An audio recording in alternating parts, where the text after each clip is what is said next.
Dentro del Tecnológico Nacional de México, de acuerdo a su decreto de creación, los directores de cada uno de los tecnológicos y de los centros de investigación que tenemos deben durar en su encargo 3 años. Aquí hay podemos dividir en dos grupos: los tecnológicos federales y los tecnológicos descentralizados de los gobiernos estatales. Los directores de los tecnológicos descentralizados en los gobiernos estatales los nombra el gobernador correspondiente.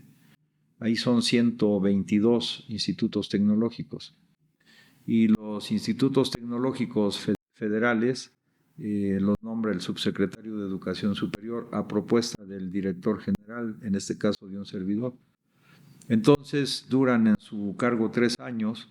Algunos directores ya habían excedido su tiempo. Entonces se hizo una renovación de directores. Algunos de ellos fueron ratificados, otros fueron nombrados en otros institutos tecnológicos. Desde que llegamos, lo que hemos estado dialogando ampliamente con los directores es que hay 2 líneas estratégicas a las que dedicamos toda la atención. Una es contribuir a lograr la autosuficiencia alimentaria y el rescate del campo, para lo cual elaboramos una agenda estratégica. Y el otro tema es contribuir a la autosuficiencia energética, que son 2 propósitos generales del gobierno que encabeza el licenciado Andrés Manuel López Obrador como presidente del país. Quiero decir particularmente el tema energético. Él, desde el 2004, cuando presentó el proyecto alternativo de nación, en el capítulo 3, menciona que es necesario utilizar los energéticos como palanca del desarrollo nacional, y ha sido un gran visionario. Efectivamente, él en este lapso que tiene ha estado viendo el rescate tanto de Pemex como de CFE. En el caso de la CFE, con la compra de las 13 plantas a Iberdrola, ya la capacidad de generación de energía eléctrica y el suministro que da la CFE ya sobrepasa el 50% de lo que hacen los privados. La tendencia con las políticas neoliberales es que cuando se acabara este sexenio, ya CFE nada más estuviera generando el 16% de la energía eléctrica que se consume en el país. Pero no, hay un rescate importante que consiste no solamente en la compra de estas plantas, 13 plantas a Iberdrola, sino también la inversión multimillonaria que hace el gobierno para modernizar las hidroeléctricas con la adquisición de turbinas más eficientes. Y además que hay que recalcar que la energía eléctrica generada en las hidroeléctricas es una energía totalmente limpia. Entonces eso va muy bien. Y nosotros nos esforzamos, nos esmeramos porque los jóvenes ingenieros que se van formando en el Tecnológico Nacional de México puedan contribuir en ese proyecto estratégico del gobierno que encabeza el licenciado López Obrador. Lo mismo en Pemex. Ustedes saben que con la compra de la refinería en Deer Park en los Estados Unidos de Norteamérica, que además ya se pagó, ya genera utilidades, y por otro lado ya la construcción de la refinería en Dos Bocas, Tabasco, que en estos días está ya haciendo las pruebas correspondientes, más las 6 refinerías que ya se tenían de tiempo atrás, pero que funcionaban más o menos al 30 y tantos por ciento de su capacidad, hoy están trabajando prácticamente al doble, están refinando el doble de lo que refinaban cuando llegó el presidente de México. Entonces, este tema de la generación de energía eléctrica por un lado y por la otra de la producción de gasolinas, diésel, para lograr la autosuficiencia, va por un buen camino, un buen carril. Además de esto, por ejemplo, en el tema de la creación del corredor interoceánico del Istmo de Tehuantepec, que es otro proyecto estratégico, pues el Tecnológico Nacional de México está contribuyendo a impulsar el desarrollo económico en esta región en los tres niveles. Por un lado, con la creación de nodos de economía social solidaria que han ayudado mucho a los campesinos, ejidatarios, comuneros, artesanos, pescadores de esa región. Por otro lado, en el nivel del desarrollo que va a tener a través de la línea ferroviaria, tanto en el Istmo de Tehuantepec como en el Tren Maya y los anexos. En agosto de este año iniciamos la carrera de ingeniería ferroviaria, es muy importante. Y por otro lado, con lo que se refiere al Plan Sonora, también el Tecnológico Nacional de México en septiembre inicia la ingeniería en semiconductores, que es un tema clave, sobre todo ahora con la guerra en Ucrania, por un lado, y el conflicto que hay entre Estados Unidos y China por la isla de Taiwán. Pues hay una relocalización de las empresas que se dedican a la fabricación de chips y de semiconductores en general. Entonces ahí iniciamos esta ingeniería en semiconductores y también iniciamos otra más en valor agregado de litio, que con la propuesta de reforma que hizo el presidente de la República al artículo 28 constitucional y la creación del Litiomex, en aras de defender la soberanía nacional sobre este recurso estratégico, pues también ya tenemos estas nuevas carreras. Quiero decir que hace un mes se iniciaron los diplomados en semiconductores, se inscribieron más de 5,000 personas, y en el diplomado sobre valor de litio, cadena de valor de litio, alrededor de 3,500. Entonces hay un auge importante. Más aparte, en enero del año próximo se inicia también la la maestría en ciencia de datos. Entonces, concebimos la revolución de las conciencias en tres niveles. Uno es la revolución ideológica, otra es la revolución político-cultural y otra es la revolución técnico-científica, que va ligado a incrementar, utilizando la ciencia y la técnica, incrementar las fuerzas productivas, y a su vez esto genera desarrollo que permite multiplicar los proyectos y los programas de carácter social. Entonces, en eso estamos trabajando.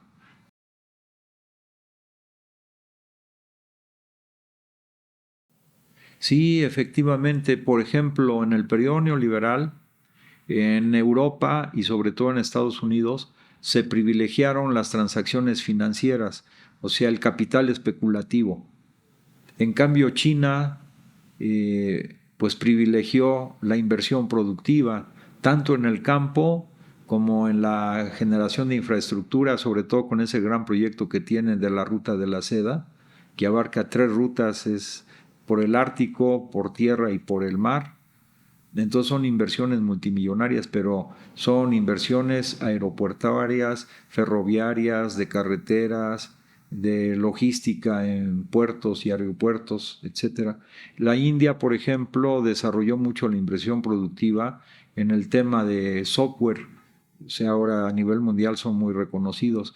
Entonces, la diferencia en el periodo neoliberal es que en el grueso de los países altamente capitalistas es inversión especulativa.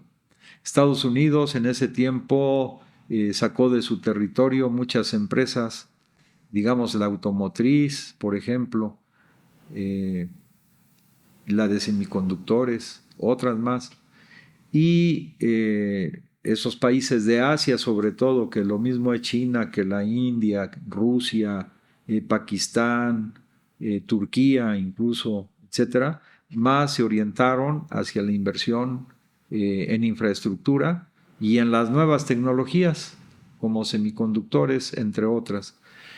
El presidente de México, el licenciado Andrés Manuel López Obrador, ha tenido una visión estratégica muy clara, y precisamente desde que inició su gobierno, uno de los temas centrales no fue la inversión especulativa o impulsar la inversión especulativa, sino la inversión productiva. Y efectivamente, en infraestructura, como nunca en la historia de nuestro país, sobre todo el sur-sureste, está haciendo un desarrollo impresionante que tiene 3 aspectos a considerar. Uno, que es un programa de justicia social. o sea, elevar las condiciones materiales de los pobladores de esa región que por mucho tiempo fue olvidada en el país y se privilegió otras regiones del país. La otra es que va a contribuir a ese desarrollo regional con participación y beneficio directo de las comunidades por donde pasan estas obras de infraestructura.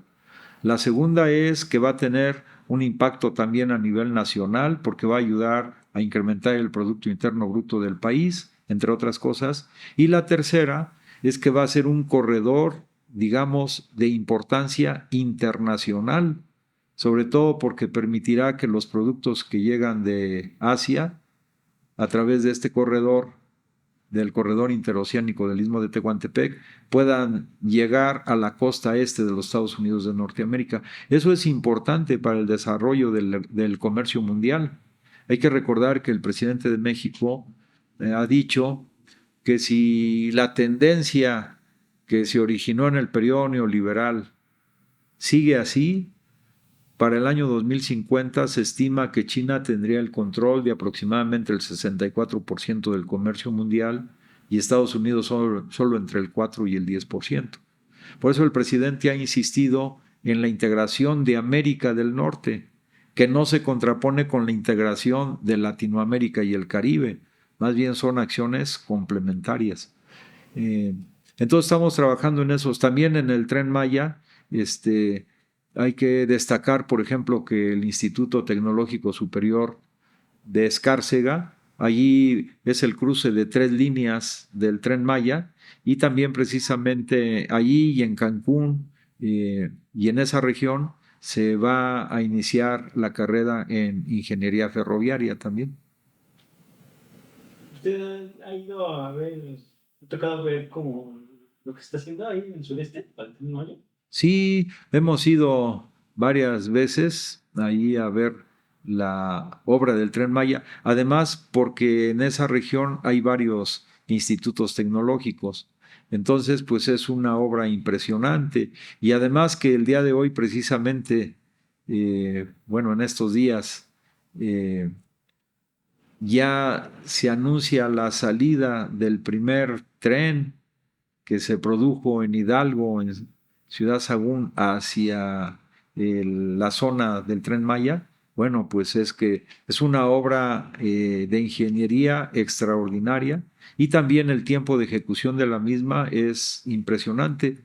Ha dicho el presidente que estos 1.754 kilómetros de vías férreas que se están construyendo en esa zona es la obra ferroviaria más importante y más larga, más extensa de todo el planeta en este momento, lo cual es pues para sentirnos orgullosos como mexicanos. Igualmente, podríamos decir otra obra de infraestructura extraordinaria, la refinería en Dos Bocas, Tabasco, que también se construyó en tiempo récord, con tecnología avanzada, y va a generar, una vez que ya esté bien en funcionamiento, alrededor de 340,000 barriles refinados al día, lo cual va pues a consolidar la independencia energética de nuestro país.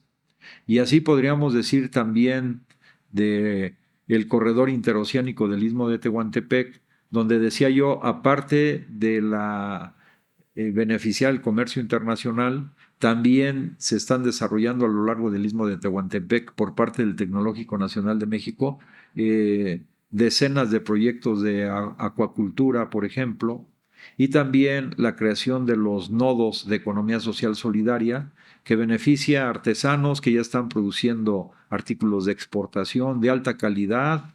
Por ejemplo, hay una organización que se llama Tejiendo el Viento, son alrededor de 124 mujeres que hacen bordados muy bonitos, además son bordados oaxaqueños de excelente calidad, y entonces los están haciendo sobre cuero, por ejemplo, para carteras, para bolsas de dama muy elegantes. Otros están haciendo zapatos adornados con bordados oaxaqueños muy elegantes también. O sea, son obras de arte de alta calidad, de artesanos mexicanos, que a lo largo de este corredor pues están desarrollando sus habilidades ancestrales, ¿sí? Y así como eso están también la creación reciente de dos centros, uno de ellos es de ingeniería ambiental, de cuidado del medio ambiente, en Ciudad Hidalgo, en Oaxaca. Otro más es el Centro de Investigación Demetrio Vallejo, que se está desarrollando también a lo largo del corredor interoceánico.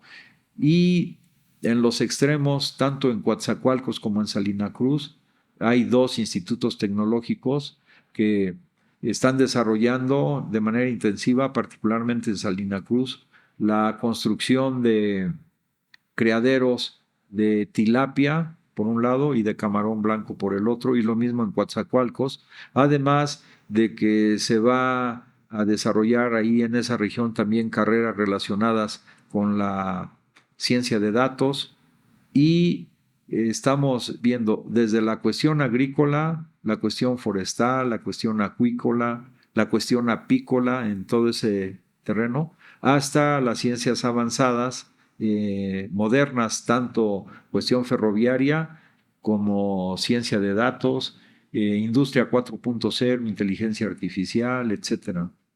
Entonces, este proyecto del presidente de la República de inversión productiva, pues está ayudando notablemente a la generación de nuevos empleos por un lado y a elevar las condiciones materiales de vida de los pobladores de esas regiones. Realmente los que están mal son ellos, porque incluso doctores en economía que se graduaron en Harvard o en universidades de Estados Unidos e Inglaterra, tenían algunas tesis que el presidente de la República ha dicho que son sofismas neoliberales, podríamos decir también dogmas neoliberales, verdades que se afirman sin ningún sustento real, pero que se repiten una, dos, mil veces hasta que se convierten en verdad.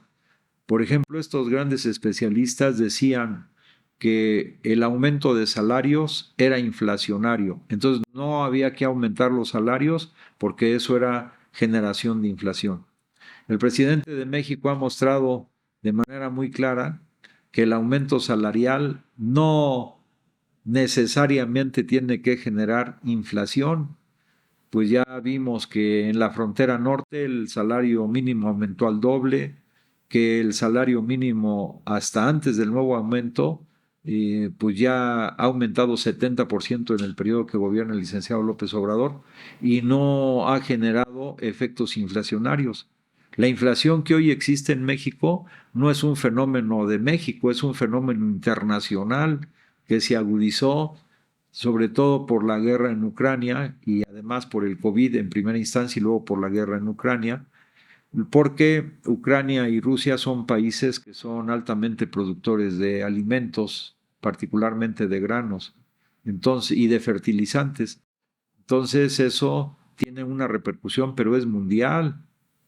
Bastaría preguntar, por ejemplo, a los europeos cuando han tenido que regresar, por ejemplo, a Alemania a utilizar sus fábricas generadoras de energía eléctrica, pero con carbón, y las tarifas eléctricas aumentaron notablemente en España, en los países europeos en general.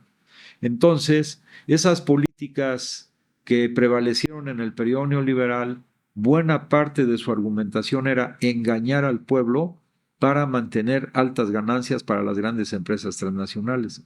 En el caso de la expulsión de empresas de Estados Unidos hacia otros países, pues se fueron ellos con la idea de que en otros lados la mano de obra era más barata, entonces establecieron una serie de maquiladoras.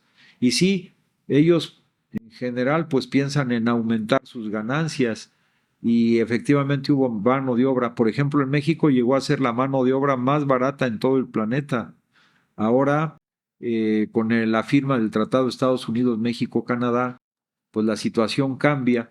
Aquí hay que decir algo muy importante.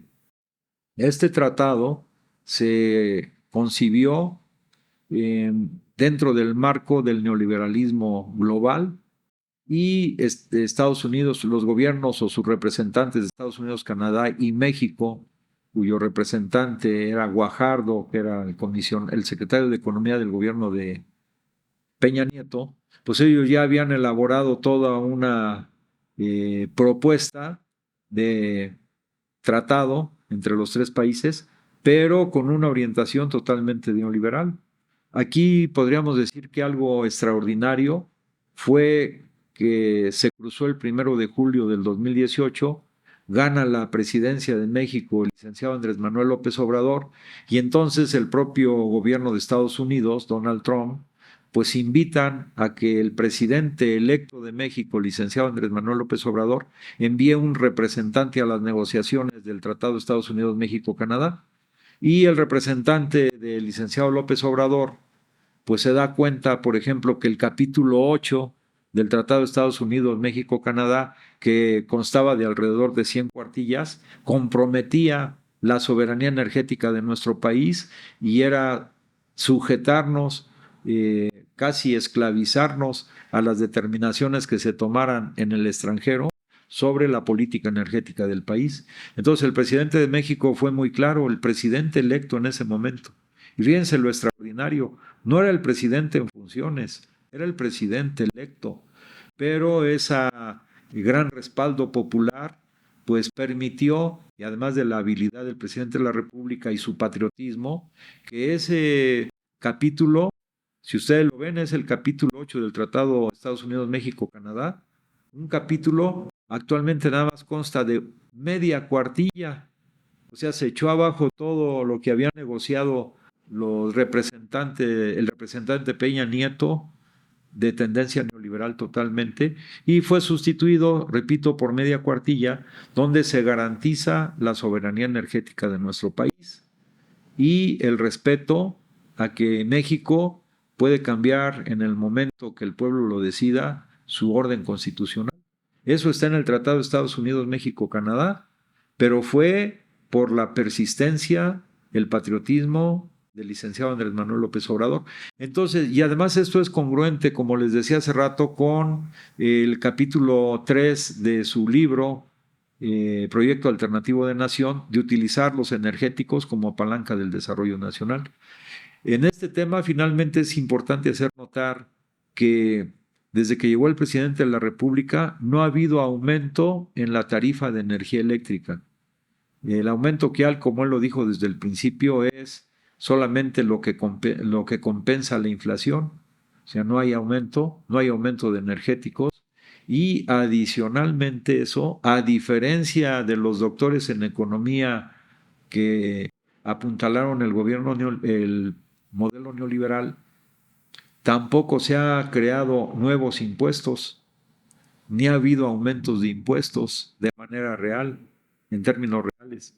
Entonces eso también es destacable porque en algunos países, mientras el presidente de México dijo desde su campaña que no iba a crear nuevos impuestos, pues en algunos países se había pensado y se ejecutó incluso en un impuesto especial para los más ricos. Y aquí el presidente dijo, no, el compromiso fue no aumentar impuestos a nadie, ni a algún sector, ni a los más ricos. Aquí simplemente con que pagasen sus impuestos. Entonces se ha ido acuñando cada vez más y se le ha estado poniendo más atención a una variable que el presidente dijo que en economía no le ponían atención o no existía, que es la variable de la corrupción.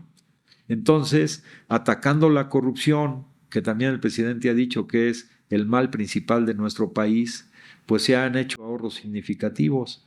Y además de eso, aplicando una política de austeridad republicana que consistió en bajar a la mitad los salarios de los altos funcionarios, incluido el del presidente, y quitar algunas prestaciones como el servicio médico de gastos mayores y privilegios que tenía la alta burocracia, pues se han hecho ahorros significativos que han permitido, tanto atacando firmemente la corrupción, política de austeridad republicana y pago de impuestos por parte de las grandes empresas, pues que el presupuesto alcance para muchas cosas que en el periodo neoliberal no alcanzaba.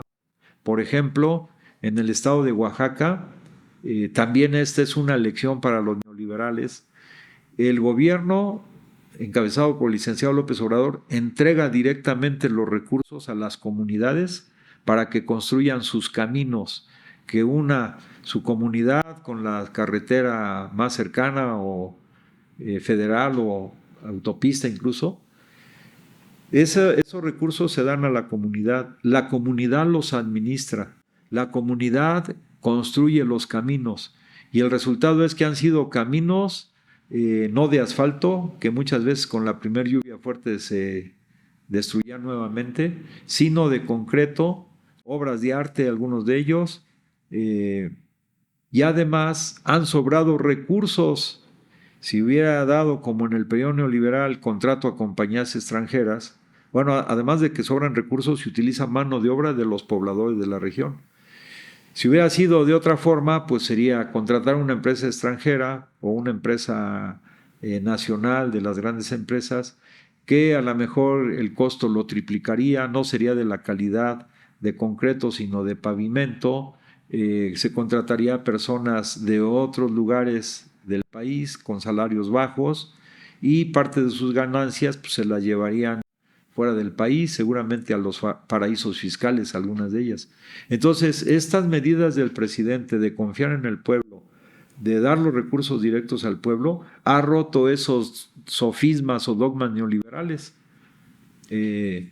También hay que decir que se argumentaba y hoy nos damos cuenta que eran armas de presión y de chantaje económico de las grandes transnacionales y de las grandes potencias.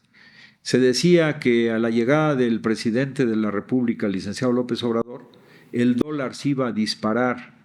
Incluso Loret de Mola llegó a decir que iba a valer hasta 30 pesos por dólar. Pues ha pasado lo contrario. O sea, el licenciado López Obrador está dando clases de economía a los expertos, doctores en economía y a los comentaristas que siempre engañaron al pueblo. Pero así como los comentaristas engañaron al pueblo, pues también doctores en economía engañaron al pueblo, porque muchos de esos doctores en economía, que fueron incluso hasta el presidente Zedillo y otros secretarios de Hacienda, lo que les interesaba era ocultar el verdadero rostro de la sobreexplotación de nuestros recursos humanos, materiales, naturales, y privilegiar las ganancias de las grandes empresas, porque ellos mismos ahora son trabajadores de esas grandes empresas, como el caso de Zedillo, que privatizó ferrocarriles y luego, después de esa privatización, pues es miembro, socio o incluso accionista de la Union Pacific, por ejemplo, o la que fue secretaria de Energía en el gobierno de Calderón, pues una vez que concluyó su periodo, pues es asociada o forma parte de los consejos de administración de las empresas de energía eléctrica a las que ellos beneficiaron. Entonces, lo que teníamos en síntesis, como lo cita el licenciado López Obrador en su libro que se llama 2018-2024, en uno de los capítulos, cita a Tolstoy, donde dice que gobierno que no procura la felicidad del pueblo o que no lucha por la libertad del pueblo, gobierno que no hace eso es una banda de malhechores. Entonces estos malhechores del periodo neoliberal pues engañaron al pueblo y para ello utilizaron tanto el grueso de los medios de comunicación masiva convencionales como también a los llamados intelectuales orgánicos al modelo neoliberal, y fue un periodo de simulación y de engaño que para lo único que sirvió fue para engordar los bolsillos de las grandes empresas transnacionales y de la oligarquía en cada uno de los países, particularmente en México. Entonces, eso es un cambio de paradigma. O sea, hoy se puede ver que se puede contribuir al desarrollo del país. Desarrollo significa crecimiento económico con distribución equitativa de esos recursos del crecimiento, pero abandonando esos dogmas neoliberales. Puede haber aumento salarial sin que esto necesariamente produzca inflación. Pueden construirse enorme cantidad de infraestructura en el país sin pedir un solo peso o un solo dólar de deuda externa. Antes los neoliberales decían que para desarrollar al país, pues tenía que endeudarse el país, ¿no? Pues era defender los intereses de los grandes banqueros internacionales. Hemos visto, repito, la fortaleza del peso mexicano con respecto al dólar. Es la moneda que más se ha apreciado con respecto al dólar en buena parte de estos 4 años y medio que tiene gobernando el licenciado López Obrador. Y pues así podríamos decir infinidad de obras que ha desarrollado el presidente y de tesis sencillas que han roto esos dogmas neoliberales.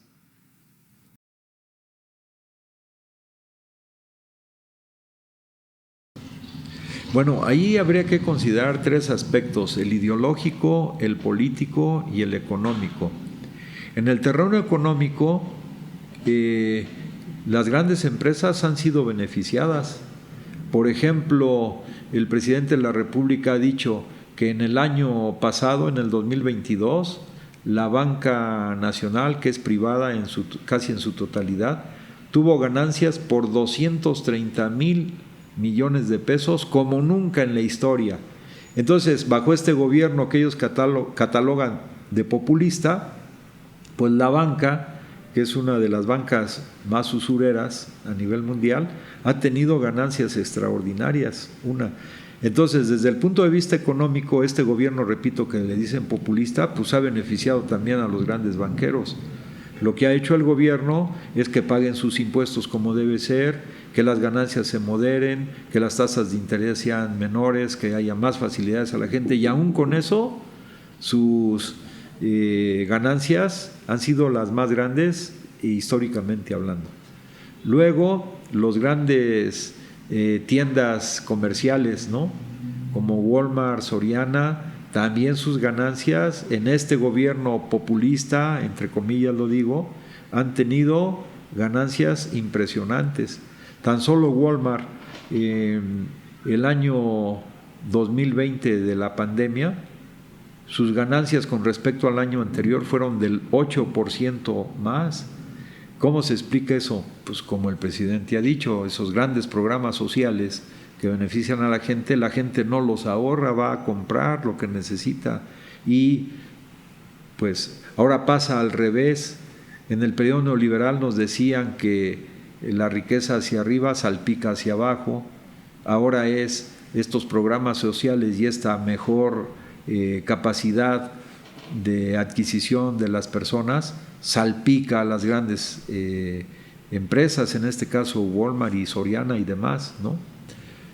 Que por cierto hay que decir, el presidente también ha mencionado que agradece a estas empresas, Walmart, Soriana, otra más, dijo él, Chedraui, han ayudado en este periodo porque hubo un acuerdo con el presidente para que mantuvieran una canasta básica de 24 productos a precios razonables. Claro, pero yo creo que también estas empresas hacen un balance y ven que de todas maneras sus ganancias son muy grandes. ¿Por qué? Porque el poder adquisitivo de los mexicanos ha aumentado. Eso se refleja en esas tiendas, pero en los pueblos también, porque el presidente ha dicho, si en un pueblo antes mataban un cochino a la semana, ahora matan 2, hay más consumo de carne. ¿Por qué? Porque los programas sociales van permeando en una primera instancia y luego las oportunidades de empleo pues también han crecido. Ha crecido más o menos en 1 millón de personas las personas que tienen ya un trabajo formal registradas en el Seguro Social. Ahora, pero eso es, en lo económico, estas grandes empresas les va muy bien. A las empresas extranjeras también les va muy bien, porque el año pasado fue la inversión extranjera directa más grande del siglo XXI. Y este año 2023 pues se espera una inversión extranjera superior, y con las inversiones, por ejemplo, tan solo en el corredor interoceánico del Istmo de Tehuantepec, que se van a abrir 10 polos de desarrollo económico, pues también les va a ir bien. Entonces, el presidente lo que dice es, por el bien de todos, primero los pobres, pero también dice, no todo el que tiene es malo. O sea, si la gente o las empresas grandes hacen sus ganancias de manera lícita, pues aquí lo pueden seguir haciendo, no hay restricción. Ahora, en el terreno político, Lo que pasa es que la oligarquía nacional, la oligarquía significa el gobierno de una minoría, el gobierno de unos pocos. La oligarquía tuvo el poder económico, el poder político y tenían el control del gobierno de México. Pero era una oligarquía que se beneficiaba y a la vez permitía el saqueo de nuestros recursos naturales, financieros y económicos. Entonces ellos no quieren perder el poder político que tuvieron durante todo el periodo neoliberal, con ese famoso grupo compacto que formó Salinas de Gortari, como lo ha dicho el presidente de México en veces. Entonces, en el terreno político, pues se aferran a no perder sus intereses. Y en el terreno ideológico, que es lo más profundo, es que algunas de estas personas, aunque ven que sus ganancias aumentan, las de sus empresas, pues ellos ya por una cuestión ideológica están en contra de gobiernos que catalogan de populistas como el que encabeza el licenciado López Obrador, pero eso ya es una cuestión de orden ideológico.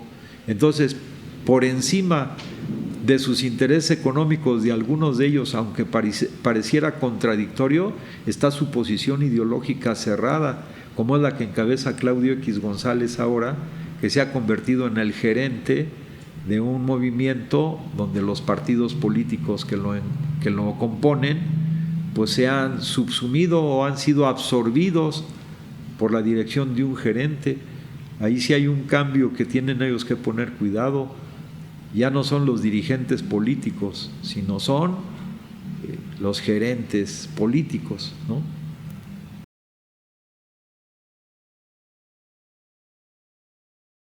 Sí, realmente los dirigentes políticos han sido sustituidos por un gerente, que es Claudio X González.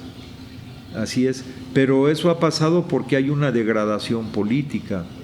Ahora, en el caso, por ejemplo, del PRI, el presidente de México ha insistido mucho en que ellos pasaron de un pasado, digamos, popular, glorioso incluso, pues a una situación de decadencia. Y por eso precisamente varios dirigentes medios o dirigentes altos del PRI pues están renunciando. Sobre todo esa renuncia la precipita el hecho de que el candidato a la presidencia de la República que ha pactado Claudio X González, sobre todo con la cúpula, con la oligarquía nacional, pues en la práctica deja desplazados a los dirigentes de los partidos políticos o los convierte en peleles, ¿no? Entonces, y eso es muy triste y muy lamentable para los partidos políticos. Pero, digamos, la historia es esa. Está la oligarquía que se rodea de los medios del grueso de los medios de comunicación convencionales, de los intelectuales orgánicos al modelo neoliberal, y que además, para complementar el cuadro, reciben parte de su financiamiento del exterior. Pero esos son los que exaltan las cuestiones de orden ideológico en contra de un gobierno populista que llaman, que además son profundamente racistas y menosprecian al pueblo, ¿no? En cambio, el licenciado López Obrador, pues él, como lo dijo el sábado 1 de julio, él se apoya en el pueblo, trabaja para el pueblo, lucha por el pueblo, todo a favor del pueblo. Prácticamente, lo ha dicho en otras ocasiones, el amo, mi único amo, dice el licenciado López Obrador, es el pueblo. Entonces, todo por el pueblo y todo para bien del pueblo. Y aquí es donde tanto sectores de la empresariales pueden ellos hacer la reflexión, no dejarse cegar por las cuestiones ideológicas que, repito, además son profundamente racistas y despreciativas de nuestro pueblo, como también lo pueden hacer algunos de los intelectuales, porque además de los más destacados, Aguilar Camín y Enrique Krause, pues hay algunas miles de intelectuales que se han guiado por este núcleo, que también pues son pensantes y pueden ellos reflexionar, como lo están haciendo varios de ellos, tanto artistas como intelectuales, que ven que pues ha sido un engaño y que además ya no se puede regresar al pasado, como siguen insistiendo Aguilar Camín y Enrique Krause, entre otros.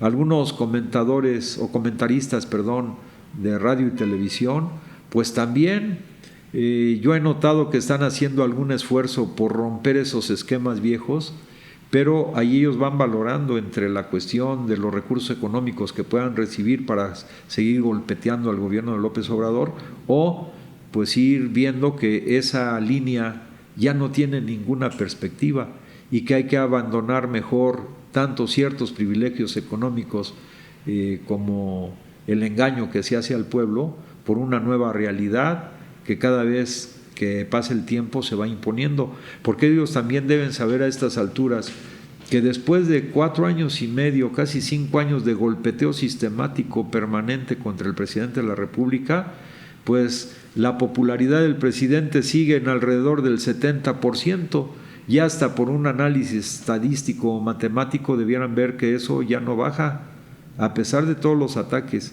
Ahora que ellos reflexionen, o algunos de ellos reflexionen sobre estos temas, yo creo que aquí se pone en la balanza, ¿no?, las cuestiones de orden moral, espiritual, la tranquilidad con la conciencia de uno, o seguir enganchados al carruaje que encabeza ahorita visiblemente Claudio X González, aunque detrás, como dice el presidente, pues está Salinas de Gortari y otros más, o ver una perspectiva nueva que permita, además de todo, como lo dice el presidente, estar tranquilos con su conciencia y prestar un servicio a sus semejantes y no seguir contribuyendo a distorsionar las cosas y a tratar de enajenar a millones de mexicanos, que finalmente diría, el presidente dice que el país no está polarizado, como pretenden ellos hacerlo creer. El país está politizado. Si estuviera polarizado, eso implicaría que habría 2 polos de atracción casi equiparables que estarían pues luchando porque prevalezca uno sobre otro. Pero aquí no hay polarización, 70% contra ni el 30%, porque algunos no tienen opinión definida todavía, pero 70% y un porcentaje menor al 30%, tal vez el 20, 25, no sé, que está en una posición distinta, pues no es polarización, es que hay una aceptación muy mayoritaria sobre el proyecto de la Cuarta Transformación, sobre los opositores, que además, repito, ya estos opositores también tuvieron un cambio cualitativo, ya fueron desplazados los dirigentes de los partidos por los gerentes, y eso, como se está viendo hoy en el PRI, implica pues que hay gente que reconoce la historia del PRI. Digo, hay que decir que, por ejemplo, un gobierno del PRI fue Adolfo López Mateos, presidente del PRI, pero él nacionalizó la industria eléctrica, o de los gobiernos del PRI también salieron los libros de texto gratuito. Bueno, ese PRI no tiene nada que ver con el PRI neoliberal que transformó Salinas de Gortari, cambiando el principio del nacionalismo revolucionario por el principio del liberalismo social, que en sí es un engaño. O sea, los grupos neoliberales, los grupos de la oligarquía solamente pueden vivir en la medida que prevalezca el engaño sobre amplias masas de nuestro pueblo. Pero ahora, repito, que no hay polarización, sino politización, pues ya debieran entender, muchos de ellos, algunos lo están haciendo, que ante el ataque más duro, más implacable de mentiras, de calumnias, de presiones contra el presidente, no cambia la opinión del pueblo. Al contrario, una vez que se difundan más estas cosas que no tienen nada que ver con las dogmas neoliberales, pues la gente se va dando cada vez más cuenta, y además cuando empieza a sentir que efectivamente van mejorando distintos índices de carácter económico, pues la gente, pues como dice el presidente, el pueblo no es tonto, tontos son los que piensan que el pueblo es tonto.